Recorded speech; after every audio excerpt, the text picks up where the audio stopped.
ভয় পেয়েছে, মারাত্মকভাবে ভয় পেয়েছে।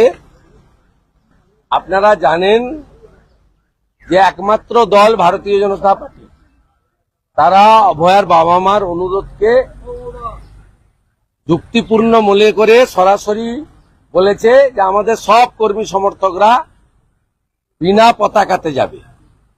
পরিবার একা নয়, আমরা আছি। বাকিরা তো কোনো ভূমিকা পালন করেননি।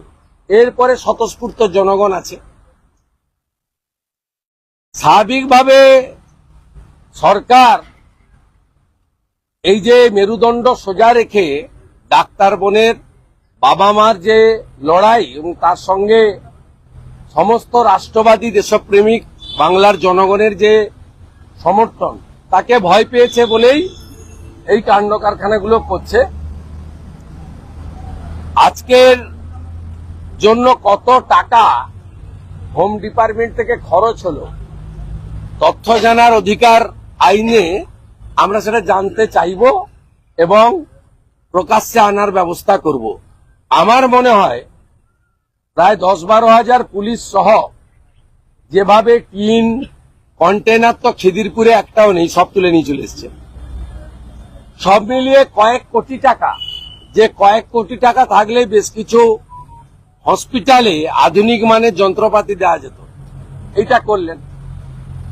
ও কালকে পুলিশের বড় আধিকারিকরা বলছিলেন যে কে ডেকেছে কে করছে জানি না, তো অভয়ের বাবা মা ডেকেছেন। রাজ্য সরকারের তো উচিত ছিল অভয়ের বাবা মাকে ডেকে বা তাদের বাড়িতে গিয়ে আলোচনা করা যে তারা কি চাইছেন।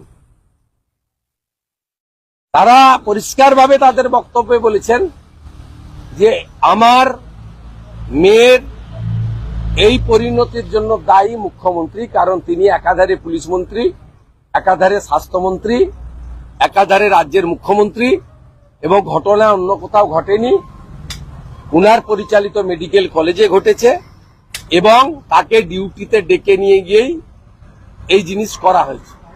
তিনি একথাও বলেছেন। তিনি সিবিআইয়ের ভূমিকা নিয়েও অভিযোগ করেছেন। আমাদের তাতে কোনো বক্তব্য নেই। আমরা ওনার সমস্ত বক্তব্যকেই আমরা মনে করি তিনি সবচেয়ে বেশি সাফারার, সবচেয়ে বেশি ক্ষতিগ্রস্ত। আমরা আমাদের রাজনৈতিক স্বার্থ, ব্যক্তি স্বার্থের বাইরে গিয়ে আমরা এই পরিবারকে সমর্থন করতে চাই।